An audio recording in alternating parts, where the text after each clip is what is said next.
Good morning dear students.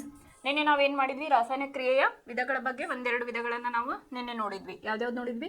ವಿಭಜನೆ ಕ್ರಿಯೆ ಮತ್ತು ಸ್ಥಾನಪಲ್ಲಟ ಕ್ರಿಯೆಗಳ ಬಗ್ಗೆ ನಿನ್ನೆ ನೋಡಿದ್ವಿ. ಕೆಲವೊಂದು ಎಕ್ಸಾಂಪಲ್ಸ್ ನಾನು ನಿಮಗೆ ಯೂಟ್ಯೂಬ್ ಒಳಗೆ ತೋರಿಸಿದೆ, ಯಾವ ರೀತಿಯಾಗಿ ಆ ಕ್ರಿಯೆಗಳು ನಡೀತಾವು ಅಂತ ಹೇಳಿ ನಿಮಗೆ ತೋರಿಸಿದೆ. ಇವತ್ತೇನು ಮಾಡೋದು, ಇನ್ನೊಂದು ನೆಕ್ಸ್ಟ್ ನಮ್ದು ಯಾವುದು, ದ್ವಿಸ್ಥಾನಪಲ್ಲಟ ಕ್ರಿಯೆ ಅಂತ ಹೇಳಿ. ಇಲ್ಲಿ ಫಸ್ಟ್ ನಾವೊಂದು ಎಕ್ಸಾಂಪಲ್ಸ್ನ ತಗೊಂಡ ನಿಮ್ಗೆ ಯಾವ ಥರ ಇಲ್ಲಿ ದ್ವಿಸ್ಥಾನಪಲ್ಲಟ ಕ್ರಿಯೆ ಆಗ್ತತಿ ಅಂದ್ರೆ ಏನು ಅಂತ ಹೇಳಿ ನಾ ಇಲ್ಲಿ ಹೇಳ್ಕೊಡ್ತೀನಿ.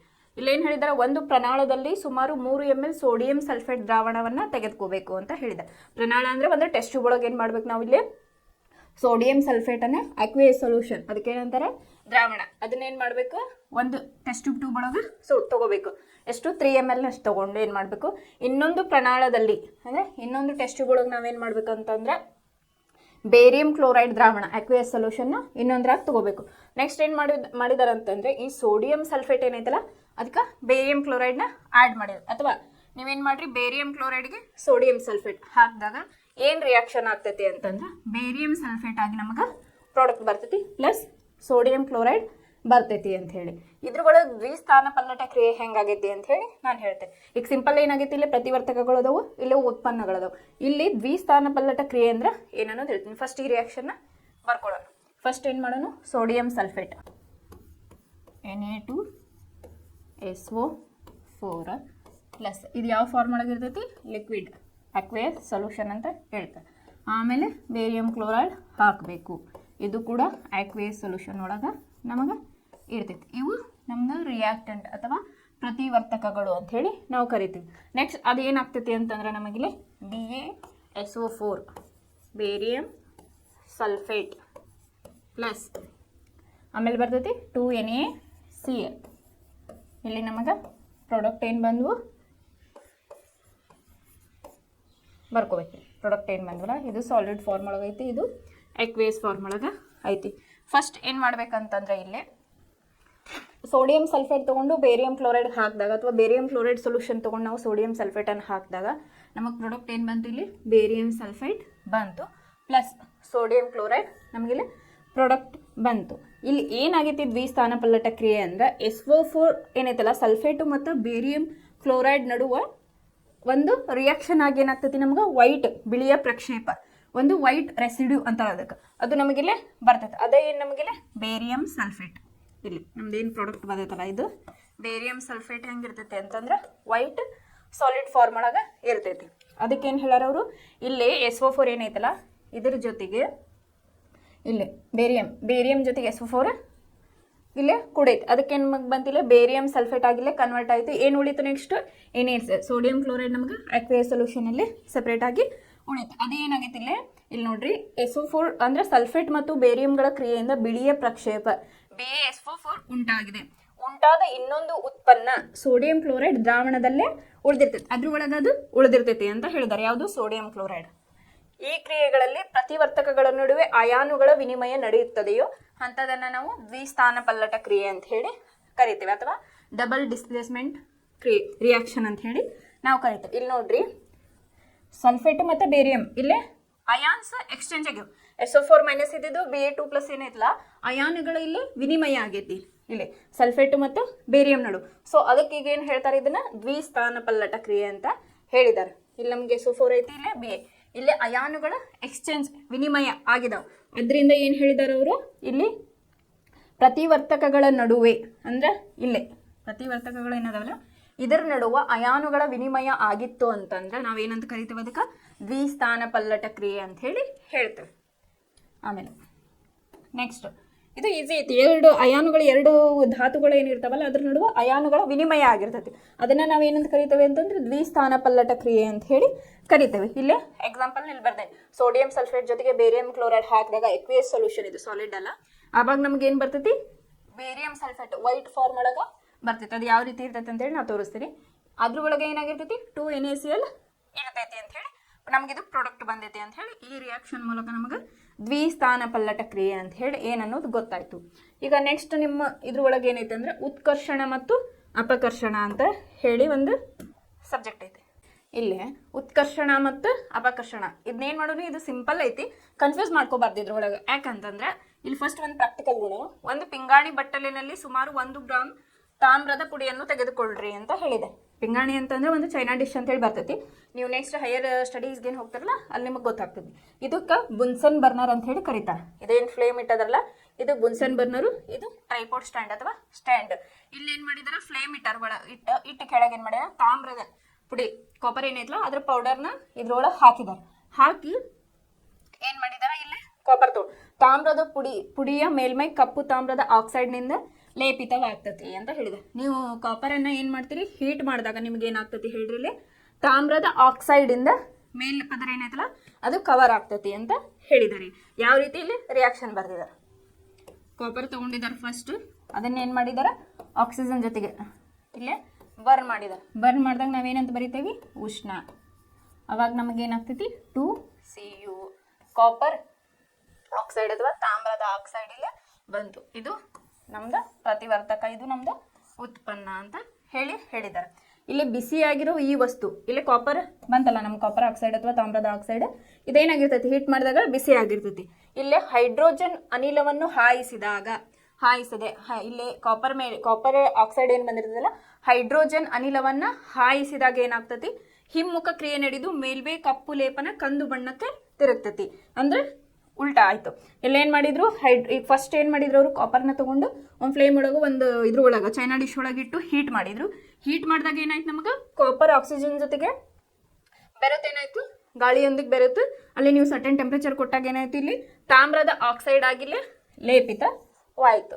ಆಮೇಲೆ ನೀವು ಇದೇನು ಬಂದಿರ್ತತ್ತಲ್ಲ ಈ ಕಾಪರ್ ಆಕ್ಸೈಡ್ನ ಹೈಡ್ರೋಜನ್ ಅನಿಲವನ್ನು ಹಾಯಿಸಿದಾಗ ಇಲ್ಲೇನಾಗ್ತತಿ ಹಿಮ್ಮುಖ ಕ್ರಿಯೆ ನಡೆದು ಮೇಲ್ಮೈ ಕಪ್ಪು ಲೇಪನ ಕಂದು ಬಣ್ಣಕ್ಕೆ ತಿರುಗ್ತತಿ ಅಂತ ಹೇಳಿದ್ದಾರೆ. ಮತ್ತು ತಾಮ್ರ ನಮಗ ಬರ್ತೈತಿ ಹೊಳ್ಳಿ ಅಂತ ಹೇಳಿ. ಇಲ್ಲಿ ನೋಡ್ರಿ ಏನ್ ಮಾಡಿದ್ರು ನೆಕ್ಸ್ಟ್ ಕಾಪರ್ ಆಕ್ಸೈಡ್ ಇದನ್ನ ತಗೊಂಡ್ರು. ಅದಕ್ಕೆ ಏನ್ ಮಾಡಿದ್ರು ಹೈಡ್ರೋಜನ್ ಅನಿಲವನ್ನ ಮಾಡಿದಾಗ ಕಾಯಿಸಿದಾಗ ಅಥವಾ ಹೈಡ್ರೋಜನ್ ಅನಿಲವನ್ನ ಹಾಯಿಸಿದಾಗ ಸರ್ಟೆನ್ ಟೆಂಪ್ರೇಚರ್ ಒಳಗೆ ನೀವು ಅದನ್ನ ಕಾಯಿಸಿದಾಗ ಏನಾಗ್ತತಿ ಅಂತಂದ್ರೆ ನಿಮಗೆ ಹೊಳ್ಳಿ ಕಾಪರ್ ಪ್ಲಸ್ ವಾಟರ್ ಎಲಿಮೆಂಟ್ ಬಂತಿಲ್ಲ ನೋಡ್ರಿ. ಇಲ್ಲಿ ಫಸ್ಟ್ ಏನು ಮಾಡಿದ್ರು ಕಾಪರ್ ತೊಗೊಂಡು ಹೀಟ್ ಮಾಡಿದಾಗ ನಿಮಗೆ ಕಾಪರ್ ಆಕ್ಸೈಡ್ ಬಂತು. ನೆಕ್ಸ್ಟ್ ಏನು ಮಾಡಿದ್ರು ಹೈಡ್ರೋಜನ್ ಅನಿಲವನ್ನು ಹಾಯಿಸಿದಾಗ ಏನಾಗ್ತತಿ ಇಲ್ಲಿ ಸರ್ಟೆನ್ ಟೆಂಪ್ರೇಚರ್ ಒಳಗೆ ನಿಮ್ಗೆ ಹೊಳ್ಳಿ ಕಾಪರ್ ಮತ್ತೆ ಬಂತು ಪ್ಲಸ್ ವಾಟರ್ ಎಲಿಮೆಂಟ್ ಬಂತು. ಇದು ರಿಯಾಕ್ಟೆಂಟು, ಇದು ಪ್ರಾಡಕ್ಟು. ಇಲ್ಲ ನೆಕ್ಸ್ಟ್ ಏನು ಮಾಡ್ರಿ ಇಲ್ಲಿ ಹೇಳಿದಾರು ನೆಕ್ಸ್ಟ್ ನಿಮ್ಗೆ ಕ್ರಿಯೆಯಲ್ಲಿ ವಸ್ತುವೊಂದು ಆಕ್ಸಿಜನ್ ಪಡೆದುಕೊಂಡರೆ ನೀವು ಯಾವುದೋ ಒಂದು ಕ್ರಿಯೆ ಮಾಡ್ತಿರ್ತಾರಲ್ಲ ಸಮೀಕರಣವನ್ನು ಇಲ್ಲಿ ಫಾರ್ ಎಕ್ಸಾಂಪಲ್ ಕ್ರಿಯೆಯಲ್ಲಿ ವಸ್ತುವೊಂದು ಆಕ್ಸಿಜನ್ ಪಡೆದುಕೊಂಡರೆ ಅದನ್ನು ಉತ್ಕರ್ಷಣ ಅಂತ ಹೇಳಿ ಕರೀತಾರೆ. ಅದ ಕ್ರಿಯೆ ಒಳಗೆ ನೀವೇನಾರು ಆಕ್ಸಿಜನ್ನ ಕಳೆದುಕೊಂಡರೆ ಲಾಸ್ ಆಯ್ತು ಅಂದ್ರೆ ಆ ಆಕ್ಸಿಜನ್ ಇಲ್ಲೇ ಲಾಸ್ ಆಯ್ತು ಅಂತಂದ್ರೆ ಅದು ಅಪಕರ್ಷಣ ಅಂತ ಹೇಳಿ ಕರೀತಾರೆ. ಇಲ್ಲೇ ಸಿಂಪಲ್. ಇಲ್ಲಿ ಫಸ್ಟ್ ರಿಯಾಕ್ಷನ್ ಒಳಗೆ ಏನಾಗೈತಿ ಇಲ್ಲಿ ನೋಡ್ರಿ ಕ್ರಿಯೆಯಲ್ಲಿ ವಸ್ತು ಒಂದು ಆಕ್ಸಿಜನ್ ಪಡೆದುಕೊಂಡೈತಿ. ಇಲ್ಲಿ ಫಸ್ಟ್ ನೋಡ್ರಿ ಇಲ್ಲಿ ಕಾಪರ್ನ ನೀವು ಆಕ್ಸಿಜನ್ ಜೊತೆಗೆ ಗಾಳಿಯೊಂದಿಗೆ ಬೆರೆಸಿದಾಗ ಇಲ್ಲಿ ಆಕ್ಸಿಜನ್ ಬಂತು. ನಿಮಗಿಲ್ಲಿ ಏನಾಯ್ತು ತಾಮ್ರದ ಆಕ್ಸೈಡ್ ಬಂತಿಲ್ಲ. ಆಕ್ಸೈಡ್ ಬಂದಾಗ ಏನಾಯ್ತು ನಿಮಗೆ ಉತ್ಕರ್ಷಣ ಕ್ರಿಯೆ ಅಥವಾ ಆಕ್ಸಿಡೇಷನ್ ಅಂತ ಹೇಳಿ ಕರೀತಾರೆ. ಅದ ಸೆಕೆಂಡ್ ರಿಯಾಕ್ಷನ್ ಒಳಗೆ ನಿಮಗೆ ಏನಾಗೈತಿ ಇಲ್ಲಿ ಕಾಪರ್ ಆಕ್ಸೈಡ್ನ ಹೈಡ್ರೋಜನ್ ಅನಿಲದೊಂದಿಗೆ ನೀವು ಅನಿಲವನ್ನು ಹಾಯಿಸ್ತಿರಲ್ಲ ಅವಾಗ ಏನಾಯ್ತು ನಿಮ್ಗೆ ಕಾಪರ್ ರಿಟರ್ನ್ ಬಂತು ಪ್ಲಸ್ ಈ ಆಕ್ಸಿಜನ್ ಏನಾಯ್ತು ಹೈಡ್ರೋಜನ್ ಜೊತೆಗೆ ಬೆರೆತು. ಇಲ್ಲಿ ಹೈಡ್ರೋಜನ್ ಏನ್ ಮಾಡ್ತು ಆಕ್ಸಿಜನ್ನ ತಗೋತು, ಕಾಪರ್ ಬಿಟ್ಕೊಡ್ತು. ಇಲ್ಲಿ ಆಕ್ಸಿಜನ್ ಇದ್ದಿದ್ದನ್ನ ಇಲ್ಲಿದೆ ನೋಡ್ರಿ ಕಾಪರ್ ಏನಾಯ್ತು ಇಲ್ಲಿ ಆಕ್ಸಿಜನ್ನ ಬಿಟ್ಕೊಡ್ತು ಕಳ್ಕೋತಿಲ್ಲ.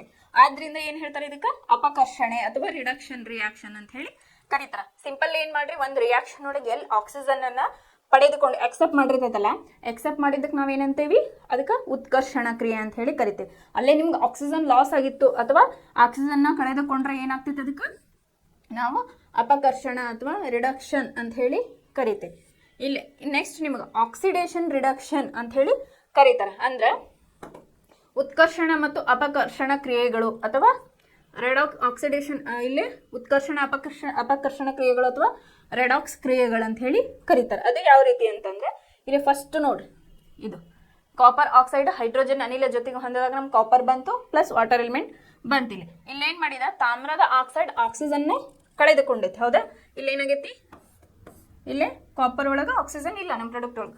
ಸೊ ಏನಾಗೈತಿ ಇಲ್ಲೇನಂದ್ರೆ ಇಲ್ಲೇ ತಾಮ್ರದ ಆಕ್ಸೈಡ್ ಆಕ್ಸಿಜನ್ ಅನ್ನ ಕಳೆದುಕೊಂಡಿದೆ ಮತ್ತು ಅಪಕರ್ಷಣೆಗೊಂಡಿದೆ. ಅಂದ್ರೆ ಕಳೆದುಕೊಂಡಿದ್ದಕ್ಕೆ ನಾವೇನಂತೀವಿ ಅಪಕರ್ಷಣೆ ಅಂತ ಹೇಳಿ ಕರಿತೀವಿ. ಹೈಡ್ರೋಜನ್ ಏನೈತಲ್ಲ ಹೈಡ್ರೋಜನ್ ಆಕ್ಸಿಜನ್ ಅನ್ನ ಪಡೆದುಕೊಂಡಿದೆ ಆದ್ರಿಂದ ಇದಕ್ಕೆ ಇದು ಉತ್ಕರ್ಷಣಗೊಂಡಿದೆ ಅಂತ ಹೇಳಿ ಹೇಳ್ತೇವೆ. ಈ ಕ್ರಿಯೆಯಲ್ಲಿ ಒಂದು ಪ್ರತಿವರ್ತಕ ಏನಿರ್ತೈತಲ್ಲ ಅದು ಏನಾಗಿರ್ತೈತಿ ಉತ್ಕರ್ಷಣಗೊಂಡಿರ್ತೈತಿ, ಇನ್ನೊಂದು ಪ್ರತಿವರ್ತಕ ಏನಾಗಿರ್ತೈತಿ ಅಪಕರ್ಷಣಗೊಂಡಿರ್ತೈತಿ. ಉತ್ಕರ್ಷ ಮತ್ತು ಅಪಕರ್ಷಣಗಳು ಪ್ರಾಡಕ್ಟ್ ಏನು ರಿಯಾಕ್ಟೆಂಟ್ ಜೊತೆಗೆ ಇದು ಆಗಿರ್ತಾವಲ್ಲ ಅದಕ್ಕೇನಂತೀವಿ ನಾವು ಉತ್ಕರ್ಷಣ ಮತ್ತು ಅಪಕರ್ಷಣ ಕ್ರಿಯೆ ಅಥವಾ ರೆಡಾಕ್ಸ್ ರಿಯಾಕ್ಷನ್ ಅಂತ ಹೇಳಿ ಕರಿತೇವೆ. ಇಲ್ಲಿ ಏನಾಗಿರ್ತೈತಿ ಫಸ್ಟ್ ಇನ್ನೊಂದ್ಸಲ ಹೇಳ್ತೀನಿ ಸರಿಯಾಗಿ ತಿಳ್ಕೊಳ್ರಿ. ಇಲ್ಲಿ ಫಸ್ಟ್ ನಮ್ದು ಕಾಪರ್ ಆಕ್ಸೈಡ್ ಏನಾಗೈತಿ, ಇಲ್ಲಿ ಆಕ್ಸಿಜನ್ನ ಕಳೆದುಕೊಂಡೈತಿ, ಅದಕ್ಕೆ ನಾವೇನಂತೀವಿ ಅದಕ್ಕೆ ಇಲ್ಲಿ ಕೊಟ್ಟಿದ್ದಾರೆ ನೋಡ್ರಿ, ತಾಮ್ರದ ಆಕ್ಸೈಡ್ ಆಕ್ಸಿಜನ್ನ ಕಳೆದುಕೊಂಡಿದೆ, ಅದಕ್ಕೆ ನಾವು ಅಪಕರ್ಷಣ ಕ್ರಿಯೆ ಅಂತ ಹೇಳ್ತೇವೆ. ಇಲ್ಲಿ ಹೈಡ್ರೋಜನ್ ಆಕ್ಸಿಜನ್ನ ಪಡೆದುಕೊಂಡೈತಿ, ಅದಕ್ಕೆ ನಾವು ಉತ್ಕರ್ಷಣ ಕ್ರಿಯೆ ಅಂತ ಹೇಳಿದೇವೆ. ಇಲ್ಲಿ ಒಂದು ಕ್ರಿಯೆಯೊಳಗ ಒಂದು ಪ್ರತಿವರ್ತಕ ಏನಿರ್ತೈತಲ್ಲ ಇವೆರಡರೊಳಗ ಪ್ರತಿವರ್ತಕದೊಳಗೆ ಒಂದು ಉತ್ಕರ್ಷಣಗ ಒಳಗಾದ್ರೆ ಇನ್ನೊಂದು ಅಪಕರ್ಷಣಗ ಕ್ರಿಯೆಗೆ ಒಳಗಾಗ್ತದೆ, ಅದಕ್ಕೆ ನಾವೇನಂತೀವಿ ರೆಡಾಕ್ಸ್ ರಿಯಾಕ್ಷನ್ ಅಂತ ಹೇಳಿ ಕರಿತೇವೆ. ಇಲ್ಲಿ ನಿಮಗೆ ಒಂದು ಎಕ್ಸಾಂಪಲ್ ಕೊಟ್ಟಿದ್ದಾರೆ. ಇಲ್ಲಿ ಕಾಪರ್ ಆಕ್ಸೈಡ್ ಪ್ಲಸ್ H2 ನಿಮಗೆ ಮಾಡಿದಾಗ ಕಾಪರ್ ಬಂತು ಪ್ಲಸ್ H2O. ಇಲ್ಲೇ ನೋಡ್ರಿ ನಾನು ನಿಮಗೆ ಹೇಳಿದೆ ಹೈಡ್ರೋಜನ್ನು ಆಕ್ಸಿಜನ್ನ ತೆಗೆದುಕೊಂಡೈತಿ ಅಂತ ಹೇಳಿ, ಅದನ್ನು ಈ ರೀತಿಯಾಗಿ ಮಾರ್ಕ್ ಮಾಡಿರಿ. ಆಮೇಲೆ ಇದು ಕಾಪರ್ ಇಲ್ಲೇ ಬಂದೆ. ಇದು ನಮಗೆ ಎಕ್ಸಾಂಪಲ್ ಯಾವುದಕ್ಕಂತಂದ್ರೆ ಉತ್ಕರ್ಷಣ ಮತ್ತು ಅಪಕರ್ಷಣ ಅಥವಾ ರೆಡಾಕ್ಸ್ ರಿಯಾಕ್ಷನ್ ಅಂತ ಹೇಳಿ ಕರಿತೇವೆ. ಇಲ್ಲೇ ಕಾಪರ್ ಆಕ್ಸೈಡು ಪ್ಲಸ್ ಹೈಡ್ರೋಜನ್ ನಾವು ಉರಿಸಿದಾಗ ಏನಾಯಿತು, ಇಲ್ಲೇ ಉಷ್ಣವನ್ನು ಅಥವಾ ಟೆಂಪ್ರೇಚರ್ ಅಂತ ಮೆನ್ಷನ್ ಮಾಡ್ಬೋದು. ಮಾಡಿದಾಗ ಏನಾಗ್ತೈತಿ ನಿಮಗೆ ಕಾಪರ್ ಪ್ಲಸ್ ವಾಟರ್ ಬಂತು, ಇಲ್ಲಿರೋ ಆಕ್ಸಿಜನ್ ಏನಾಯಿತು ಇಲ್ಲಿಗೆ ಬಂತು, ಇಲ್ಲಿ ಕಾಪರ್ ಇಲ್ಲಿ ಉಳಿತು. ಒಂದು ಇಲ್ಲಿ ಕ್ರಿಯೆ ಒಳಗೆ ಏನಾಗ್ತೈತಿ ಪ್ರತಿವರ್ತಕಗಳು ಏನಿರ್ತಾವಲ್ಲ ಒಂದು ಏನಾಗ್ತೈತಿ ಅಲ್ಲೇ ಇಲ್ಲಿ ಹೇಳಿದ್ದಾರೆ ಒಂದು ಪ್ರತಿವರ್ತಕವು ಉತ್ಕರ್ಷಣಗೊಂಡರೆ ಇನ್ನೊಂದು ಅಪಕರ್ಷಣೆಗೊಳ್ತೈತಿ ಅಂತ ಹೇಳಿ ನಮಗೆಲ್ಲ ಗೊತ್ತಾಯ್ತು. ಇದಕ್ಕೆ ನಾವೇನಂತೀವಿ ರೆಡಾಕ್ಸ್ ರಿಯಾಕ್ಷನ್ ಅಂತ ಹೇಳಿ ಹೇಳ್ತೇವೆ. ಇಲ್ಲ ಇನ್ನೊಂದು ಎಕ್ಸಾಂಪಲ್ ಕೊಟ್ಟಿದ್ದಾರೆ ರೆಡಾಕ್ಸ್ ಕ್ರಿಯೆಗಳಿಗೆ ಇನ್ನೂ ಕೆಲವು ಉದಾಹರಣೆಗಳಂತ ಹೇಳಿ. ಏನು ಮಾಡಿದ್ದಾರೆ, ಜಿಂಕ್ ಆಕ್ಸೈಡನ್ನು ಪ್ಲಸ್ ಕಾರ್ಬನ್ ಜೊತೆಗೆ ಮಾಡಿದಾಗ ಜಿಂಕ್ ಪ್ಲಸ್ ಇಲ್ಲಿ ಕಾರ್ಬನ್ ಮೊನಾಕ್ಸೈಡ್ ಅಂತ ಹೇಳಿ ಬಂತು. ಇಲ್ಲಿ ನೋಡ್ರಿ ಕಾರ್ಬನ್ ಏನು ಮಾಡೈತಿ ಆಕ್ಸಿಜನ್ನ ತೆಗೆದುಕೊಂಡೈತಿ, ಇದು ಜಿಂಕ್.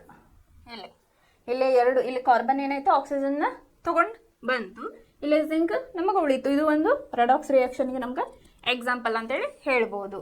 ಇದು ಇಲ್ಲಿ ಏನಾಯಿತು ನಮಗೆ ಇಲ್ಲೇ ಉತ್ಕರ್ಷಣ ಮತ್ತು ಅಪಕರ್ಷಣ ರಿಯಾಕ್ಷನ್ ಆಗಿದಾವ ಅಂತ ಹೇಳಿ ಗೊತ್ತಾಯ್ತು. ಇಲ್ಲಿ ಅದೇ ರೀತಿ ಇನ್ನೊಂದು ಕೆಳಗೆ ನಿಮಗೆ ಮ್ಯಾಗ್ನೀಷಿಯಂ ಆಕ್ಸೈಡ್ ತೊಗೊಂಡು ನಿಮಗೆ ಎಕ್ಸಾಂಪಲ್ನ ಕೊಟ್ಟಿದ್ದಾರೆ. ಇಲ್ಲಿ ಅದನ್ನ ನೀವು ನೋಡ್ಕೊಳ್ರಿ ಯಾವ ಥರ ಅಂತ ಹೇಳಿ. ಈ ರೀತಿ ನೋಡ್ರಿ ಯಾವುದು ಆಕ್ಸಿಜನ್ನ ಪಡೆದುಕೊಂಡೈತಿ ಯಾವುದು ಆಕ್ಸಿಜನ್ನ ಕಳೆದುಕೊಂಡೈತಿ ಅಂತ ಹೇಳಿ. ಒಂದು ರಿಯಾಕ್ಷನ್ ಒಳಗೆ ಪ್ರತಿವರ್ತಕಗಳು ಒಂದು ಕ್ರಿಯೆಗೆ ಒಳಗಾಗ್ತೈತಿ. ಯಾವ್ದ್ಯಾವುದು ಅಂತ ಹೇಳಿದೆ ನಾನು ಉತ್ಕರ್ಷಣ ಮತ್ತು ಅಪಕರ್ಷಣಕ್ಕೆ ಒಳಗಾದ್ರೆ ಅದನ್ನ ರೆಡಾಕ್ಸ್ ರಿಯಾಕ್ಷನ್ ಅಂತ ಹೇಳಿ ಕರೀತಾರೆ.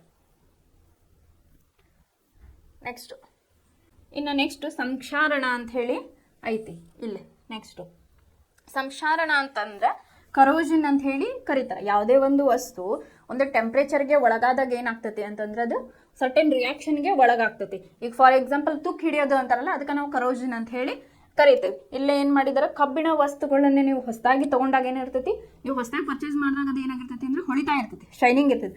ಅದನ್ನ ಸ್ವಲ್ಪ ಕೆಲವು ಕಾಲ ನೀವು ಹಾಗೆ ಬಿಟ್ರಿ ಅಂತಂದ್ರೆ ತೇವಾಂಶದೊಂದಿಗೆ ಅಥವಾ ಎನ್ವಿರಾನ್ಮೆಂಟಲ್ ಚೇಂಜಸ್ಸಿಗೆ ಅದೇನಾಗ್ತೈತಿ ಕಂದು ಬಣ್ಣಕ್ಕೆ ತಿರುಗ್ತಾ ಹೋಗ್ತೈತಿ ಅಥವಾ ಕಂದು ಬಣ್ಣದ ಪುಡಿಯ ಲೇಪನ ಹೊಂದುತ್ತದೆ ಅಂತ ಹೇಳ್ಕೊಟ್ಟಿದ್ದಾರೆ. ಅದನ್ನ ಸರ್ಟೆನ್ ನೀವು ಒಂದಿಷ್ಟು ದಿನ ಇಟ್ರಿ ಅಂದರೆ ತೇವಾಂಶದ ಜೊತೆಗೆ ಅಥವಾ ಹಿಂಗೆ ಎನ್ವೈರ್ಮೆಂಟಲ್ ಕಂಡೀಷನ್ ಒಳಗೆ ಇದ್ದಾಗ ಅದೇನಾಗ್ತೈತೆ ಅಂದ್ರೆ ತುಕ್ಕು ಹಿಡಿತೈತಿ. ಅದಕ್ಕೆ ನಾವೇನಂತ ಹೇಳ್ತೇವೆ ಕರೋಷನ್ ಅಂತ ಹೇಳಿ ಕರಿತೇವೆ. ತುಕ್ಕು ಹಿಡಿಯೋದಕ್ಕೆ ನಾವು ಕರೋಷನ್ ಅಂತ ಹೇಳಿ ಕರಿತೇವೆ. ಈಗ ಮನೆಯೊಳಗೆ ನಾವು ತಾಮ್ರದ ಚರಿಗೆ ಅಥವಾ ತಾಮ್ರದ ಐಟಮ್ಸ್ನ ಯೂಸ್ ಮಾಡ್ತಿರ್ತೇವೆ, ಬೆಳ್ಳಿದು. ಅದನ್ನು ಸ್ವಲ್ಪ ದಿನ ಬಿಟ್ಟು ನೋಡಿ ಸ್ಟಾರ್ಟಿಂಗ್ದಾಗ ಫುಲ್ ಶೈನಿಂಗ್ ಇರ್ತೈತೆ, ಅದು ಹೊಳಿತಿರ್ತೈತಿ.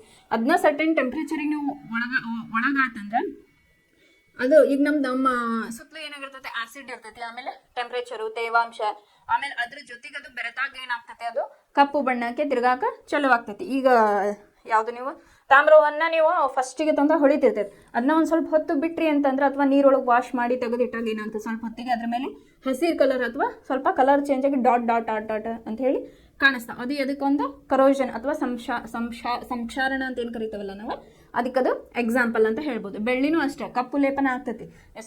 ಈಗ ಒಂದು ಸ್ವಲ್ಪ ದಿನ ಬಿಟ್ರಿ ಅಂತಂದ್ರೆ ಬೆಳ್ಳಿ ಕಪ್ಪು ಬಣ್ಣಕ್ಕೆ ತಿರ್ಗಾಕ್ ನಿಲ್ತೈತಿ, ತಾಮ್ರದ ಮೇಲೆ ಹಸಿರು ಲೇಪನಗಳು ಬರಾಕ ಸ್ಟಾರ್ಟ್ ಆಗ್ತವೆ.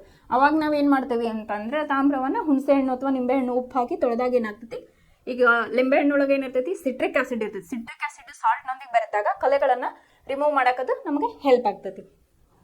ನೆಕ್ಸ್ಟ್ ಅದ ನೀವು ಹುಣಸೆ ಹಣ್ಣು ಉಪ್ಪು ಕುಡಿಸಿದಾಗ ಹುಣಸೆ ಒಳಗೆ ಟರ್ಟರಿಕ್ ಆಸಿಡ್ ಅಂತೇಳಿ ಇರ್ತೈತೆ. ಆ ಆಸಿಡ್ ಅಂಶ ಉಪ್ಪಿನ ಜೊತೆಗೆ ಸೇರಿ ಮತ್ತು ವಾಟರ್ ಅದ್ರ ಜೊತೆಗೆ ಸೇರಿದಾಗ ಏನಾಗ್ತೈತಿ, ಆ ಕಲೆಯನ್ನು ರಿಮೂವ್ ಮಾಡೋದಕ್ಕೆ ಹೆಲ್ಪ್ ಆಗ್ತೈತಿ. ನೀವು ಎಷ್ಟೇ ತೊಳೆದ್ರೂ ಮತ್ತು ಅದೇನಾಗ್ತೈತಿ, ಹೊರಗಿನ ನಮ್ಮ ವಾತಾವರಣಕ್ಕೆ ಅಥವಾ ತೇವಾಂಶ ಅಥವಾ ಆಸಿಡ್ಗೆ ಹೊಂದು ಏನಾಗ್ತೈತಿ ಅಂದರೆ ಮತ್ತು ಕಪ್ಪು ಕಲೆಗಳು ಬರಕ್ಕೆ ಸ್ಟಾರ್ಟ್ ಆಕೈತಿ. ಅದನ್ನು ನೀವು ಡೇ ಬೈ ಡೇ ಉಜ್ಜಿದಾಗ ಏನಾಗ್ತೈತಿ, ತೊಳೆದಾಗ ಮತ್ತು ಕ್ಲೀನ್ ಆಗೋದು ಹೊಳ್ಳಿ ಮತ್ತು ಕಪ್ಪು ಬಣ್ಣಕ್ಕೆ ತಿರುಗ್ತಾ ಇರ್ತೈತಿ. ಇದು ಕರೋಷನ್ ಅಂತ ಹೇಳಿ ನಾವು ಕರಿತೀವಿ. ಇದು ನಾವು ದಿನನಿತ್ಯ ನೋಡ್ತಾ ಇರೋದು. ನೆಕ್ಸ್ಟ್ ಕಮಟುವಿಕೆ ಅಂತ ಹೇಳ್ತಾರೆ. ಈಗ ಮನೆಯೊಳಗೆ ಸ್ವಲ್ಪ ದಿನ ಹೇಳ್ತಿರ್ತಾರೆ, ಹಿಂಗೆ ಎಣ್ಣೆ ಕಮಟ್ ಆಗೈತಿ ಎದ್ರ ಮೇಲೆ ಗೊತ್ತಾಗ್ತದೆ ನಿಮ್ಗೆ? ಸ್ಮೆಲ್. ಇಲ್ಲೇನು ಹೇಳಿದಾರೆ ಅವರು, ಕೊಬ್ಬು ಮತ್ತು ಎಣ್ಣೆ ಪದಾರ್ಥಗಳು ಉತ್ಕರ್ಷಣಗೊಂಡಾಗ ಅವು ಕಮಟುತ್ತವೆ. ಈಗ ನೀವು ಎಣ್ಣೆ ಪದಾರ್ಥಗಳನ್ನು ತಂದಿರ್ತಿರಲ್ಲ, ಕೊಬ್ಬಿನ ಅಂಶ ಇರೋದನ್ನ ಸ್ವಲ್ಪ ದಿನ ಬಿಡ್ರಿ. ಅದನ್ನ ಈಗ ಅಂಗಡಿ ಒಳಗೆ ಬೇಕ್ರಿ ಒಳಗೆ ಒಂದು ಎಣ್ಣೆ ಐಟಮ್ಸ್ ಏನಿರ್ತಂದ್ರಿ ಅಂದರೆ ಸ್ವಲ್ಪ ದಿನ ಅದನ್ನ ಬಿಟ್ರೆ ಏನಾಗ್ತೈತಿ, ಕಮಡ್ತೈತಿ, ಒಂಥರ ಕೆಟ್ಟ ವಾಸನೆ ಬರೋಕೆ ಸ್ಟಾರ್ಟ್ ಆಗ್ತೈತಿ. ಆಮೇಲೆ ಏನಾಗ್ತೈತಿ, ಸ್ಟಾರ್ಟಿಗೆ ತಂದದ್ದು ವಾಸನೆ ಮತ್ತು ರುಚಿ ಅದು ಚೇಂಜ್ ಇರ್ತೈತಿ. ಅದು ಕಮಟದಾಗ ಸ್ಟಾರ್ಟಿಂಗ್ನಾಗ ಫ್ರೆಶ್ ಇರ್ತೈತಿ, ಸ್ವಲ್ಪ ದಿನ ಇಟ್ಟಾಗ ನೀವು ಏನಾಗ್ತೈತಿ, ಅದ್ರದ್ದು ವಾಸನೆನೂ ಚೇಂಜ್ ಆಗ್ತೈತಿ ಮತ್ತು ರುಚಿ ಕೂಡ ಚೇಂಜ್ ಆಗ್ತೈತಿ.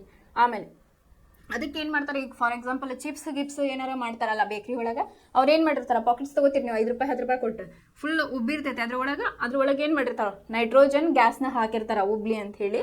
ಅದಕ್ಕೆ ಏನು ಮಾಡ್ತಾರೆ, ಇಲ್ಲೇ ಕೊಬ್ಬು ಮತ್ತು ಅಥವಾ ಎಣ್ಣೆಯನ್ನು ಹೊಂದಿರುವ ಆಹಾರ ಪದಾರ್ಥಗಳಿಗೆ ಉತ್ಕರ್ಷಣವನ್ನು ತಡೆಗಟ್ಟುವ ವಸ್ತುಗಳು ಅದರ ಅಪೋಸಿಟ್ ಆ ಉತ್ಕರ್ಷಣವನ್ನು ತಡೆದುಕೊಳ್ತಕ್ಕಂಥ ಒಂದು ಪದಾರ್ಥಗಳನ್ನು ಅಲ್ಲಿ ಆ್ಯಡ್ ಮಾಡ್ತಾರೆ. ಆಹಾರ ಪದಾರ್ಥಗಳನ್ನು ಗಾಳಿ ಪ್ರವೇಶಿಸಿದ ಸಂಗ್ರಾಹಕಗಳಲ್ಲಿ ಅಂದ್ರೆ ನೀವೇನು ತಂದಿರ್ತಾರಲ್ಲ, ಗಾಳಿ ಅದಕ್ಕೆ ಹೋಗ್ಲಾರ್ದಂಗೆ, ಹೊರಗಿನ ಎನ್ವೈರನ್ಮೆಂಟಿಗೆ ಅದು ಸೇರ್ಲಾರ್ದಂಗೆ ಇಟ್ಟಂಗೆ ಏನಾಗ್ತದೆ, ಅದು ಉತ್ಕರ್ಷಣವನ್ನು ನಿಧಾನಗೊಳಿಸ್ತತಿ. ಈಗ 10 ದಿನಕ್ಕೆ ಕೆಡೋದು 20 ದಿನಕ್ಕೆ ಕೆಡ್ತತಿ ಅಂತ ಹೇಳಿದ. ಆಹಾರ ಪದಾರ್ಥಗಳನ್ನು ಗಾಳಿ ಪ್ರವೇಶಿಸದ ಸಂಗ್ರಾಹಕಗಳಲ್ಲಿ ಶೇಖರಿಸುವುದು ಉತ್ಕರ್ಷಣವನ್ನು ನಿಧಾನಗೊಳಿಸ್ತತಿ. ಚಿಪ್ಸ್ ತಯಾರಿಕರು ಅದೇ ಹೇಳಿದ್ನಲ್ಲ, ಚಿಪ್ಸ್ ಏನು ಮಾಡ್ತಾರೆ, ಒಂದು ಪ್ಯಾಕೆಟ್ ಒಳಗೆ ಹಾಕಿ ನೈಟ್ರೋಜನ್ ಅನಿಲವನ್ನು ಹಾಯಿಸ್ತಾರೆ. ಅದರಿಂದ ಏನಾಗ್ತದದು ಸ್ವಲ್ಪ ಫ್ರೆಶ್ ಇರ್ತೈತಿ. ಆಮೇಲೆ ನಮಗೇನು ಅನಿಸ್ತೈತಿ, ಜಾಸ್ತಿ ಇದಾವಂತ ಅನಿಸ್ತಿರ್ತೈತಿ, ಬಟ್ ಅದು ಕೆಡಬಾರ್ದು ಅಂತ ಹೇಳೋರು ಆ ಅನಿಲವನ್ನು ಹಾಕಿರ್ತಾರೆ. ಇಲ್ಲಿವರೆಗೂ ಏನಾಯ್ತಲ್ಲ, ನಾವು ರಾಸಾಯನಿಕ ಕ್ರಿಯೆ ಮತ್ತು ಸಮೀಕರಣಗಳ ಬಗ್ಗೆ ತಿಳಿದುಕೊಂಡ್ವಿ. ಇದನ್ನ ಸ್ವಲ್ಪ ಗ್ಲಾನ್ಸ್ ಮಾಡ್ಕೊಳ್ಳೋಣ ನಾವು. ಫಸ್ಟಿಗೆ ನಿಮ್ಗೆ ಇಲ್ಲಿವರೆಗೂ ನಾವು ಏನು ಹೇಳಿದೇವಲ್ಲ ಕ್ಲಾಸಸ್ನ, ಒಂದು 3-4 ಕ್ಲಾಸಸ್, ಅದನ್ನು ಫಸ್ಟ್ ನೀವು ಸ್ಟಾರ್ಟಿಂಗಿಂದ ಓದ್ತಾ ಬರ್ರಿ. ನಿಮ್ಗೆ ಎಲ್ಲಿ ಕನ್ಫ್ಯೂಷನ್ಸ್ ಆಗ್ತೈತಿ ಅದನ್ನ ನಮ್ಮ ಕಮೆಂಟ್ ಸೆಕ್ಷನ್ ಒಳಗೆ ಹಾಕ್ರಿ. ಅವಾಗ ನಾವು ನಿಮ್ದು ಪ್ರಾಬ್ಲಮ್ನ ಸಾಲ್ವ್ ಮಾಡೋಕೆ ಒಂದು ಕ್ಲಾಸ್ ತೊಗೊಂಡು ಮಾಡ್ತೇವೆ. ಇಲ್ಲಿ ಫಸ್ಟ್ ನಾವು ಏನೇನು ಮಾಡಿದ್ವಿ ಅಂತ ಹೇಳಿ ತಿಳ್ಕೊಳ್ಳೋಣ, ಒಂದ್ಸರಿ ಗ್ಲಾನ್ಸ್ ಮಾಡ್ಕೊಳ್ಳೋಣ. ಇಲ್ಲಿ ಫಸ್ಟಿಗೆ ನಾವೇನು ಮಾಡಿದ್ವಿ, ನಮ್ಮ ಎನ್ವೈರ್ಮೆಂಟಲ್ ಒಳಗೆ ಯಾವ ರೀತಿ ಕೆಮಿಕಲ್ ರಿಯಾಕ್ಷನ್ಸ್ ಆಗ್ತಾವೆ ಅಥವಾ ನಮ್ಮ ದೈನಂದಿನ ಜೀವನದೊಳಗೆ ಯಾವ ರೀತಿ ಕೆಮಿಕಲ್ ರಿಯಾಕ್ಷನ್ ಆಗ್ತಾವೆ ಅಂತ ಹೇಳಿ ನೋಡಿದ್ವಿ. ಆಮೇಲೆ ದ್ರವ್ಯದ ಸ್ವಭಾವಗಳನ್ನು ಸ್ವಲ್ಪ ಮಟ್ಟಿಗೆ ನಾವು ನೋಡಿದ್ವಿ. ಏನು ಕಲಿತ್ವಿ, ದ್ರವ್ಯದ ಏನಾಗಿರ್ತೈತಿ, ಪಂಚಭೂತಗಳಿಂದ ಆಗೈತೆ ಅಂತ ಹೇಳಿ ನಮ್ಗೆ ಗೊತ್ತೈತಿ. ನಮ್ಮ ಗಾಳಿ, ಬೆಳಕು, ವಸ್ತುಗಳು, ಯಾವುದೇ ಘನ ದ್ರವ ಅನಿಲ ಎಲ್ಲವೂ ದ್ರವ್ಯದಿಂದ ಮಾಡಲ್ಪಟ್ಟಿದೆ ಅಂತ ಹೇಳಿ ನಮಗೆ ಗೊತ್ತೈತಿ. ಅದನ್ನು ಸೈಂಟಿಸ್ಟು ಕೂಡ ಪ್ರೂವ್ ಮಾಡಿದ್ದಾರೆ ಅಂತ ಹೇಳಿ ಕಲ್ತ್ವಿ. ಅದಕ್ಕೆ ಅದರದೇ ಆದಂಥ ಭೌತಿಕ ಮತ್ತು ರಾಸಾಯನಿಕ ಗುಣಗಳದಾವ ಅಂತ ಹೇಳಿ ನಾವು 9th ಒಳಗೆ ಕಲ್ತಿದ್ವಿ. ಆಮೇಲೆ ನಾನು ಸ್ವಲ್ಪ ಸ್ಟಾರ್ಟಿಂಗ್ ಹೇಳುವಾಗ ಅದ್ರ ಬಗ್ಗೆ ದ್ರವ್ಯದ ಸ್ವಭಾವಗಳ ಬಗ್ಗೆ ಹೇಳಿದ್ದೆ. ಆಮೇಲೆ ಕೆಲವೊಂದು ನಾವು ಲೈವ್ ಎಕ್ಸಾಂಪಲ್ಸ್, ನಮ್ಮ ಸುತ್ತಮುತ್ತಲು ನಡೆಯಂತಕ್ಕಂಥ ನೈಜ ಜೀವನದ ಉದಾಹರಣೆಗಳನ್ನು ತೊಗೊಂಡಿದ್ವಿ. ಈಗ ಲ್ಯಾಕ್ಟೋಬೆಸಿಲಸ್ ಬ್ಯಾಕ್ಟೀರಿಯಾ ಹಾಲೊಳಗಿರೋದ್ರಿಂದ ಏನಾಗ್ತೈತಿ, ಅದು ಹುಳಿ ವಾಸನೆಯನ್ನು ಬಿಡ್ತೈತಿ. ಅದು ಸಮ್ಮರ್ ಸೀಸನ್ ಒಳಗೆ ಮಾತ್ರ ರ್ಯಾಪಿಡ್ ಮಲ್ಟಿಪ್ಲಿಕೇಶನ್ ಆಗ್ತೈತಿ ಬ್ಯಾಕ್ಟೀರಿಯಾ. ಅದೇ ನಾವು ವಿಂಟರ್ ಮಳೆಗಾಲ ಸೀಸನ್ ಒಳಗೆ ತೊಗೊಂಡಾಗ ಏನಾಗ್ತೈತಿ ಅಂತಂದ್ರೆ ಕಡಿಮೆ ಪ್ರಮಾಣದಲ್ಲಿ ಆಗ್ತಿರ್ತೈತಿ, ಅದರಿಂದ ಹಾಲು ಬೇಗ ಕೆಡಲ್ಲ. ವಿಂಟರ್ ಮತ್ತು ಮಳೆಗಾಲ ಸೀಸನ್ ಒಳಗೆ ಅದು ಕೆಡಲ್ಲ ಅಂತ ನೋಡಿದ್ವಿ. ಆಮೇಲೆ ಕಬ್ಬಿಣ ತೂಕ ಹಿಡಿಯೋದು, ಅದು ಈಗಾಗಲೇ ಹೇಳಿದೆ, ಅದ್ರ ಬಗ್ಗೆ ನಾವು ನೋಡಿದ್ವಿ. ಆಮೇಲೆ ಆಹಾರ ಜೀರ್ಣವಾದಾಗ ನಮ್ಮ ದೇಹದಲ್ಲಿ ಯಾವ ರೀತಿ ರಿಯಾಕ್ಷನ್ಸ್, ಕೆಮಿಕಲ್ ರಿಯಾಕ್ಷನ್ಸ್ ಆಗ್ತಾವೆ ಅಂತ ಹೇಳಿ ನಾನು ಸ್ವಲ್ಪ ಮಟ್ಟಿಗೆ ಹೇಳಿದ್ದೆ. ಇನ್ನು ನೆಕ್ಸ್ಟ್ ಬಯಾಲಜಿ ಕ್ಲಾಸ್ ಒಳಗೆ ಅದ್ರ ಬಗ್ಗೆ ಇನ್ ಡೀಟೇಲ್ ಆಗಿ ನಾನು ಹೇಳ್ತಾ ಹೋಗ್ತೇನೆ. ಆಮೇಲೆ ಇನ್ನೊಂದು ಎಕ್ಸಾಂಪಲ್, ಆಹಾರವನ್ನು ನಾವು ಬೇಯಿಸಿದಾಗ ಏನಾಗ್ತತಿ ಅಂತ ಹೇಳಿ ಹೇಳಿದ್ದೆ, ಅಂದರೆ ಲೈವ್ ಎಕ್ಸಾಂಪಲ್ಸ್ ಒಳಗೆ. ಅಲ್ಲಿ ಆಹಾರವನ್ನು ನೀವು ಫಸ್ಟ್ ಏನು ಮಾಡ್ತೀರಿ, ಫಸ್ಟ್ ಯಾವುದೋ ಒಂದು ತರಕಾರಿ ಹಚ್ಕೊಂಡು ಪಲ್ಯ ಅಥವಾ ಮಾಡಾಕಿಟ್ಟಾಗ ಏನಾಗ್ತತಿ ಅಂತಂದ್ರೆ ಅದಕ್ಕೆ ಏನೇನು ಬೇಕು ಪದಾರ್ಥಗಳನ್ನು ಹಾಕಿದಾಗ ಫಸ್ಟ್ ಟೇಸ್ಟು ಮತ್ತು ಪಲ್ಯ ಮಾಡಿದ್ಮೇಲೆ ಟೇಸ್ಟು ಚೇಂಜ್ ಇರ್ತೈತಿ, ರುಚಿ ವಾಸನೆ ಎಲ್ಲ ಚೇಂಜ್ ಆಗಿರ್ತೈತಿ. ಆಮೇಲೆ ವಾಟರ್ ಏನು ಹಬೆ ಮೂಲಕ ಹೋಗ್ತಿರ್ತೈತಿ, ಸಾಲಿಡ್ ಇದ್ದಿದ್ದು ಸ್ವಲ್ಪ ಮೆತ್ತಗ ಆಗ್ತೈತಿ ನಮಗೆ ಪಲ್ಯ ಅದು ಮಾಡಿದಾಗ. ಇದು ಆಹಾರ ಬೇಯಿಸಿದಾಗ ಆಗ್ತಕ್ಕಂಥ ಒಂದು ಕ್ರಿಯೆ. ಫಸ್ಟ್ ನಾವೇನು ಮಾಡಿದ್ವಿ, ರಾಸಾಯನಿಕ ಸಮೀಕರಣಗಳ ಪ್ರತಿವರ್ತಕಗಳು ಯಾವುವು, ಉತ್ಪನ್ನಗಳು ಯಾವುವು ಅಂತ ಹೇಳಿ ನೋಡಿದ್ವಿ. ಆಮೇಲೆ ರಿಯಾಕ್ಷನ್ಸ್ ಒಳಗೆ ನಾನೇ ಹೇಳಿದೆ, ಸಮೀಕರಣಗಳನ್ನು ಬರೆಯೋ ಮುಂದೆ ಅದ್ರದ್ದು ಭೌತಿಕ ಇಲ್ಲಿ ಹೇಳಿದ್ದಾರೆ, ಇಲ್ಲಿ ಯಾವುದು ಪ್ರತಿವರ್ತಕ ಮತ್ತು ಉತ್ಪನ್ನಗಳ ಎರಡು ನಡುವೆ ಅದರ ಭೌತಿಕ ಸ್ಥಿತಿಗಳನ್ನು ಬರೀಬೇಕು ಅಂತ ಹೇಳಿ ಹೇಳಿದೆ. ಸಾಲಿಡ್ ಫಾರ್ಮ್ ಒಳಗಾಯ್ತು, ಲಿಕ್ವಿಡ್ ಫಾರ್ಮು, ಗ್ಯಾಸ್ ಫಾರ್ಮು, ಈ ಥರ ಬರೀಬೇಕು ಅಂತ ಹೇಳಿ ಕಲಿತ್ವಿ. ಆಮೇಲೆ ಸಂಯೋಗ ಕ್ರಿಯೆ ಅಂತ ಹೇಳಿ ಆಮೇಲೆ ರಾಸಾಯನಿಕ ಸಮೀಕರಣಗಳನ್ನು ಸರಿದೂಗಿಸೋದು ಕಲಿತ್ವಿ ನಾವು ಸ್ಟೆಪ್ ಬೈ ಸ್ಟೆಪ್. ಫಸ್ಟ್ ಸ್ಟೆಪ್ನೊಳಗೆ ಏನು ಮಾಡಿದ್ವಿ, ಸ್ಟೆಪ್ 2, ಸ್ಟೆಪ್ 3, ಸ್ಟೆಪ್ 4, ಸ್ಟೆಪ್ 5 ಈ ಥರ ಮಾಡ್ತಾ ಬಂದ್ವಿ. ನಾವು ರಾಸಾಯನಿಕ ಸಮೀಕರಣ ಸರಿದೂಗಿಸೋದನ್ನು ಕಲಿತ್ವಿ. ಇನ್ನು ನೆಕ್ಸ್ಟ್ ನಾವು ರಾಸಾಯನಿಕ ಕ್ರಿಯೆಗಳ ವಿಧಗಳನ್ನು ಒನ್ ಬೈ ಸ್ಟಡಿ ಮಾಡ್ತಾ ಬಂದ್ವಿ. ಫಸ್ಟ್ ಯಾವ್ದು ಕಲಿತ್ವಿ ನಾವು, ಸಂಯೋಗ ಕ್ರಿಯೆ ಅಂತ ಹೇಳಿ ಕಲಿತ್ವಿ. ಸಂಯೋಗ ಕ್ರಿಯೆ ಅಂದ್ರೇನು, 2 ಅಥವಾ ಹೆಚ್ಚು ವಸ್ತುಗಳು ಸಂಯೋಗವಾಗಿ ಒಂದೇ ಪದಾರ್ಥ ಅಥವಾ ಒಂದೇ ಉತ್ಪನ್ನ ಉಂಟಾಗೋದಕ್ಕೆ ಅಂತ ಹೇಳಿದೆ. ವರ್ತಕದೊಳಗೆ ಏನಾಗಿರ್ತಾವೆ, 1 ಅಥವಾ 2 ಧಾತುಗಳು ಇರ್ತಾವೆ. ಅದನ್ನು ನಾವು ಪ್ಲಸ್ ಚಿಹ್ನೆ ಒಳಗೆ ಹಾಕಿ ಬರೀತೀವಿ. ಒಂದು ರಿಯಾಕ್ಷನ್ ನಾನು ಸಾಕಷ್ಟು ನಿಮಗೆ ತೋರಿಸಿದೆ ಯಾವ ರೀತಿ ಬರೆಯೋದು ಅಂತ ಹೇಳಿ. ಮಾಡಿದಾಗ 2 ಪ್ರತಿವರ್ತಕಗಳು, 2 ಅಥವಾ ಹೆಚ್ಚು ಪ್ರತಿವರ್ತಕಗಳು ಬೆರೆತಾಗ ಅಥವಾ ಕೂಡಿದಾಗ ಸಂಯೋಗ ಹೊಂದಿದಾಗ ಏನಾಗ್ತೈತಿ ಅಂದರೆ ನಮಗೆ ಒಂದೇ ಒಂದು ಉತ್ಪನ್ನ ಬರ್ತೈತಿ. ಅದು ನಮ್ಮದು ಸಂಯೋಗ ಕ್ರಿಯೆ ಅಂತ ಹೇಳಿ ನೋಡಿದ್ವಿ. ನೆಕ್ಸ್ಟ್ ಏನು ಮಾಡಿದ್ವಿ, ವಿಭಜನ ಕ್ರಿಯೆ ಅಂತ ಹೇಳಿ ಹೇಳಿದೆ ನಿಮಗೆ. ವಿಭಜನ ಕ್ರಿಯೆ ಸಂಯೋಗ ಕ್ರಿಯೆಗೆ ಅಪೋಸಿಟ್ ಆಗಿತ್ತು. ಇಲ್ಲಿ ಒಂದೇ ಪ್ರತಿವರ್ತಕ ಇರ್ತೈತಿ, ಇಲ್ಲ ನಿಮಗೆ ಪ್ರಾಡಕ್ಟ್ ಅಥವಾ ಉತ್ಪನ್ನ ಏನು ಬರ್ತಾವಲ್ಲ ಮಲ್ಟಿಪಲ್ ಇರ್ತಾವೆ, 2 ಅಥವಾ 3 ಈ ಥರ ಇರ್ತಾವೆ ಅಂತ ಹೇಳಿದ್ವಿ. ವಿಭಜನ ಕ್ರಿಯೆಗಳು ಸಂಯೋಗ ಕ್ರಿಯೆಗಳಿಗೆ ವಿರುದ್ಧವಾಗಿವೆ. ವಿಭಜನ ಕ್ರಿಯೆಯಲ್ಲಿ ಒಂದು ವಸ್ತು ವಿಭಜನೆಗೊಂಡು ಅಥವಾ ಅದನ್ನ ಒಂದು ಪ್ರತಿವರ್ತಕ ಏನಾಗ್ತೈತಿ ವಿಭಜನೆಗೊಂಡು 2 ಅಥವಾ ಹೆಚ್ಚು ವಸ್ತುಗಳನ್ನು ಉಂಟು ಮಾಡ್ತೈತಿ ಅಂತ ಹೇಳಿ ಹೇಳಿದ. ಸಂಯೋಗ ಮತ್ತು ವಿಭಜನ ಕ್ರಿಯೆ ಎಕ್ಸಾಕ್ಟ್ ಅಪೋಸಿಟ್ ರಿಯಾಕ್ಷನ್ಸ್ ಅಂತೇಳಿ ಇಲ್ಲೇ ಗೊತ್ತಾಯ್ತು. ಆಮೇಲೆ ನಾವು ಯಾವುದೋ ಒಂದು ರಿಯಾಕ್ಷನ್ಸ್ ಮಾಡಿದಾಗ, ಅಲ್ಲಿ ರಾಸಾಯನಿಕ ಸಮೀಕರಣಗಳನ್ನು ಮಾಡಿದಾಗ ಅಥವಾ ರಾಸಾಯನಿಕ ಕ್ರಿಯೆ ನಡೆದಾಗ ಅಲ್ಲಿ ನಾವು ಉಷ್ಣವನ್ನು ಅಥವಾ ಟೆಂಪ್ರೇಚರ್ ಅಂತ ಏನು ಕರಿತೇವಲ್ಲ ಅದನ್ನು ನಾವು ಬಳಸಿದಾಗ ಅದಕ್ಕೆ ಏನಂತ ಹೇಳ್ತೀವಿ, ಬಹಿರುಷ್ಣಕ ಕ್ರಿಯೆಗಳು ಅಂತ ಹೇಳಿ ಕರಿತೀವಿ. ಇಲ್ಲಿ ಉಷ್ಣ ಬಿಡುಗಡೆ ಆಗ್ತದಲ್ಲ, ಟೆಂಪ್ರೇಚರ್ನ ರಿಲೀಸ್ ಮಾಡ್ತೈತಿ. ಉತ್ಪನ್ನಗಳೊಂದಿಗೆ ಉಷ್ಣ ಬಿಡುಗಡೆ ಆಗುವ ಕ್ರಿಯೆಯನ್ನು ನಾವೇನಂತ ಹೇಳ್ತೀವಿ, ಬಹಿರುಷ್ಣಕ ಕ್ರಿಯೆಗಳು ಅಂತೇಳಿ ಹೇಳ್ತೀವಿ. ಶಕ್ತಿ ಹೀರಿಕೆಯಾಗುವ ಕ್ರಿಯೆಗಳನ್ನು ಅಂತರುಷ್ಣಕ ಕ್ರಿಯೆ ಅಂತ ಹೇಳಿ. ಎಲ್ಲಿ ನಾವು ಎನರ್ಜಿಯನ್ನು ಯುಟಿಲೈಸ್ ಮಾಡ್ಕೋತೇವಲ್ಲ ಅಲ್ಲೇ ಶಕ್ತಿ ಹೀರಿಕೆ ಆಗಿರ್ತೈತಿ. ಶಕ್ತಿ ಹೀರಿಕೆಯಾಗುವ ಕ್ರಿಯೆಗಳನ್ನು ಅಂತರುಷ್ಣಕ ಕ್ರಿಯೆಗಳು ಅಂತ ಹೇಳಿ ಕರೀತಾರೆ. ಆಮೇಲೆ ನೆಕ್ಸ್ಟ್ ಏನು ಮಾಡಿದ್ವಿ, ಒಂದು ಧಾತುವು ಸಂಯುಕ್ತದಲ್ಲಿನ ಇನ್ನೊಂದು ಧಾತುವನ್ನು ಪಲ್ಲಟಗೊಳಿಸಿದಾಗ ಅಂದ್ರೆ ಸ್ಥಾನ ಪಲ್ಲಟ ಕ್ರಿಯೆಗಳ ಬಗ್ಗೆ ನಾನು ನಿನ್ನೆ ಹೇಳಿದೆ. ಯಾವ ರೀತಿ ಕಾಪರದ ಎಕ್ಸಾಂಪಲ್ ಹೆಂಗೆ ಸ್ಥಾನ ಪಲ್ಲಟ ಆಗಿತ್ತು ಅಂತ ಹೇಳಿ ಒಂದೆರಡು ಎಕ್ಸಾಂಪಲ್ಸ್ನ ನಾನು ನಿಮಗೆ ತೋರಿಸಿದೆ.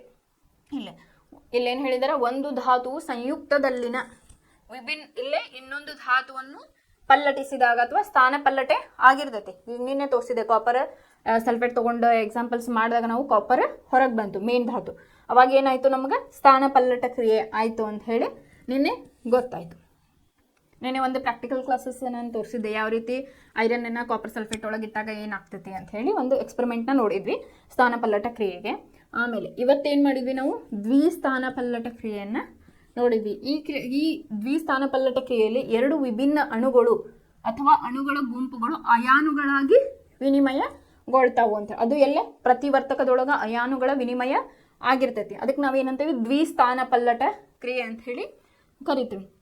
ಆಮೇಲೆ ಪ್ರಕ್ಷೇಪಣ ಕ್ರಿಯೆಗಳು ವಿಲೀನಗೊಳ್ಳದ ಲವಣಗಳನ್ನು ಉತ್ಪತ್ತಿ ಮಾಡುತ್ತವೆ ಅಂತ ಹೇಳಿ ಹೇಳಿದ್ವಿ. ಈ ಒಂದು ಎಕ್ಸಾಂಪಲ್ ಹೇಳಿದೆ ನಾ. ದ್ವಿಸ್ಥಾನ ಪಲ್ಲಟ ಕ್ರಿಯೆ ಒಳಗೆ ಸೋಡಿಯಂ ಕ್ಲೋರೈಡ್, ಬೇರಿಯಂ ಸಲ್ಫೇಟ್, ಇದು ಬೇರಿಯಂ ಇದು ತೊಗೊಂಡು ಹೇಳಿದ್ನಲ್ಲ ಇಲ್ಲೇ, ಯಾವುದು ಇಲ್ಲಿ ದ್ವಿಸ್ಥಾನ ಪಲ್ಲಟ ಕ್ರಿಯೆ ಒಳಗೆ ಸೋಡಿಯಂ ಸಲ್ಫೇಟ್ನ ಬೇರಿಯಂ ಕ್ಲೋರೈಡ್ ಜೊತೆಗೆ ಮಿಕ್ಸ್ ಮಾಡಿದಾಗ ನಮಗೆ ಬೇರಿಯಂ ಸಲ್ಫೇಟ್ ಪ್ರಾಡಕ್ಟ್ ಬಂತು ಮತ್ತು ಸೋಡಿಯಂ ಕ್ಲೋರೈಡು ವಿಲೀನಗೊಳ್ಳದ ಒಂದು ಸ್ಥಿತಿ ಒಳಗೆ ನಮಗೆ ಸಿಕ್ತು. ಅದಕ್ಕೆ ಏನು ಹೇಳಿದ್ದಾರೆ ಅವರಿಲ್ಲ, ಇಲ್ಲಿ ಪ್ರಕ್ಷೇಪಣ ಕ್ರಿಯೆಗಳು ವಿಲೀನಗೊಳ್ಳದ ಲವಣಗಳನ್ನು ಉತ್ಪತ್ತಿ ಮಾಡುತ್ತವೆ ಅಂತ ಹೇಳಿ ಇಲ್ಲಿ ಹೇಳಿದ್ದಾರೆ.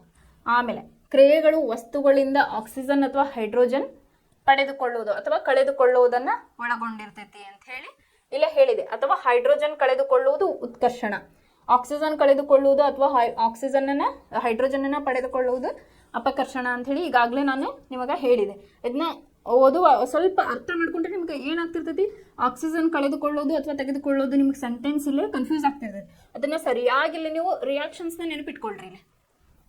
ಇಲ್ಲಿ ಫಸ್ಟ್ ಏನು ಮಾಡ್ಯಾರ, ಕಾಪರ್ನ ತಗೊಂಡು ಆಕ್ಸಿಜನ್ ಜೊತೆಗೆ ಉರಿಸಿದಾಗ ಏನಾಯ್ತು, ನಮ್ಗೆ ಕಾಪರ್ ಆಕ್ಸೈಡ್ ಅಥವಾ ತಾಮ್ರದ ಆಕ್ಸೈಡ್ ಇಲ್ಲೇ ಬಂತು. ಇಲ್ಲೇನಾಯ್ತು, ಆಕ್ಸಿಜನ್ನ ಕಾಪರ್ ತಗೋತು ಇಲ್ಲೇ. ಅದಕ್ಕೆ ನಾವೇನಂತ ಹೇಳ್ತೇವೆ, ಉತ್ಕರ್ಷಣ ಅಂತ ಹೇಳಿ ಕರಿತೇವೆ. ಈ ಕಾಪರ್ ಆಕ್ಸೈಡ್ ಏನು ಬಂದಿತ್ತಲ್ಲ ಅದನ್ನ ಹೈಡ್ರೋಜನ್ ಅನಿಲವನ್ನು ಹಾಯಿಸಿದಾಗ ನಮ್ಗೆ ಏನಾಯ್ತು, ಕಾಪರ್ ರಿಟೈನ್ ಆಯಿತು ಪ್ಲಸ್ ವಾಟರ್ ಎಲಿಮೆಂಟ್. ಇದು ನಮ್ಗೆ ಇಲ್ಲೇನಾಯಿತು, ಹೈಡ್ರೋಜನ್ ಏನೈತಲ್ಲ ಆಕ್ಸಿಜನ್ನ ತಗೋತಿಲ್ಲ, ಕಾಪರ್ ವಾಪಸ್ ತನ್ನ ಸ್ಥಿತಿಗೆ ಬಂತಿಲ್ಲ. ಅದಕ್ಕೆ ನಾವೇನಂತ ಹೇಳ್ತೀವಿ, ಅಪಕರ್ಷಣ ಅಂತ ಹೇಳಿ ಕರಿತೀವಿ. ಆಮೇಲೆ ಏನಾಗ್ತತಿ ಅಂತಂದ್ರೆ, ಇಲ್ಲೇ ತಾಮ್ರದ ಆಕ್ಸೈಡ್ ಆಕ್ಸಿಜನ್ನ ಕಳೆದುಕೊಂಡತಿ, ಆಮೇಲೆ ಹೈಡ್ರೋಜನ್ ಆಕ್ಸಿಜನ್ನ ಪಡೆದುಕೊಂಡೈತಿ ಇಲ್ಲೇ ಅಂದ್ರೆ ಉತ್ಕರ್ಷಣಗೊಂಡೈತಿ ಅಂತ ಹೇಳಿದ್ರು. ಈ ಒಂದು ಪ್ರತಿಕ್ರಿಯೆ ಒಳಗ ಅಥವಾ ಇಲ್ಲೇ ಪ್ರತಿವರ್ತಕದೊಳಗೆ ಏನಿರ್ತದಲ್ಲ ಅಲ್ಲೇನು ಹೇಳಿದಾರೆ ಇಲ್ಲೇ ಉತ್ಕರ್ಷಣ ಮತ್ತು ಅಪಕರ್ಷಣ ರಿಯಾಕ್ಷನ್ ಎರಡೂ ಪ್ರತಿವರ್ತಕದೊಳಗೆ ನಡೆದಿದ್ವು ಅಂದ್ರೆ ಅದನ್ನೇ ರೆಡಾಕ್ಸ್ ರಿಯಾಕ್ಷನ್ ಅಥವಾ ಉತ್ಕರ್ಷಣ ಅಪಕರ್ಷಣ ಕ್ರಿಯೆ ಅಂತ ಹೇಳಿ ಕರೀತಾರ ಅಂತ ಹೇಳಿ ನಾವು ಕಲಿತ್ವಿ. ಇಲ್ಲಿಗೆ ನಮ್ದು ಏನಾಯ್ತು, ರಾಸಾಯನಿಕ ಕ್ರಿಯೆ ಮತ್ತು ಸಮೀಕರಣಗಳ ಚಾಪ್ಟರ್ ಮುಗೀತು. ಇಲ್ಲಿ ಏನು ಮಾಡಿ ಸ್ಟಾರ್ಟಿಂಗ್ ನೀವು ನಿಮ್ಮ ಏನೇನು ಕನ್ಫ್ಯೂಷನ್ಸ್ ಅದಾವನ್ನೆಲ್ಲ ಒಂದು ನೋಟ್ ಮಾಡ್ಕೊಳ್ರಿ. ನೋಟ್ ಮಾಡ್ಕೊಂಡು ನಿಮ್ಮ ಇಲ್ಲಿ ಒಂದಿಷ್ಟು ಕ್ವಶನ್ಸ್ ಕೊಟ್ಟಿದ್ದಾರೆ ಅವ್ರು. ಇಷ್ಟು ಸಲ ನಾವು ಈಗ ಫಸ್ಟ್ ಕ್ಲಾಸಿಂದ ಏನು ಹೇಳಿದ್ವಲ್ಲ ಅದ್ರದ್ದು ಕ್ವಶನ್ಸ್ ಕೊಟ್ಟಿದ್ದಾರೆ. ಕ್ವಶನ್ನ ನೀವು ಎಲ್ಲ ಮಾಡಿರಿ. ಎಲ್ಲಿ ನಿಮಗೆ ಗೊತ್ತಾಗಲ್ಲ ನಮಗೆ ಹೇಳ್ರಿ, ಅಲ್ಲೇ ಕಮೆಂಟ್ ಸೆಕ್ಷನ್ ಒಳಗೆ ಹಾಕಿದ್ರೆ ನಾವು ಇದನ್ನ ಸಾಲ್ವ್ ಮಾಡೋಕ್ಕೆ ಪ್ರಯತ್ನ ಪಡ್ತೀವಿ. ಇಲ್ಲಿ ಎಷ್ಟೊಂದು ನಿಮ್ಗೆ ಕೊಟ್ಟಿದ್ದಾರೆ ಈ ಟೆಕ್ಸ್ಟ್ ಬುಕ್ನಾಗಿಂದ. ಎಲ್ಲಿ ನಿಮಗೆ ಗೊತ್ತಾಗಲ್ಲ ಅದನ್ನ ಹೇಳಿದ್ರೆ ನಮಗೆ ಇಂಥದ್ದು ಗೊತ್ತಾಗಿಲ್ಲ ಅಂತಂದ್ರೆ ನಾವು ನಿಮಗೆ ಅದನ್ನ ಹೇಳ್ಕೊಡ್ತೀವಿ. ಇದ್ರ ಜೊತೆಗೆ ನಾವೇನು ಮಾಡ್ತೀವಿ, ಕೆಲವೊಂದು ಕ್ವಶನ್ ಪೇಪರ್ಸ್ ಇಯರ್ ವೈಸ್ ನೋಡಿಕೊಂಡು ಅದ್ರ ಒಳಗೆ ಏನೇನು ಕ್ವಶನ್ಸ್ ಬಂದಿದ್ದಾವಲ್ಲ ಇಂಪಾರ್ಟೆಂಟ್ ಕ್ವಶನ್ 2 ಮಾರ್ಕ್ 1 ಮಾರ್ಕ್ ಅಥವಾ 5 ಮಾರ್ಕ್ ಅದನ್ನೆಲ್ಲ ನಾವು 1 ಬೈ 1 ಬಿಡಿಸ್ಕೋತಾ ಹೋದಾಗ ನಿಮಗೆ ಇದು ಪರ್ಫೆಕ್ಟ್ ಆಗ್ತೈತಿ. ಇವನ್ನೆಲ್ಲ ಹೋಮ್ವರ್ಕ್ ಎಲ್ಲ ಮಾಡಿರಿ. ಯಾವ್ದು ಗೊತ್ತಾಗಲ್ಲ ಅದನ್ನ ನಮಗೆ ಹೇಳಿರಿ. ನೆಕ್ಸ್ಟ್ ಬೇರೆ ಕ್ಲಾಸ್ ಒಳಗೆ ಬೇರೆ ಚಾಪ್ಟರನ್ನು ನೋಡೋಣ.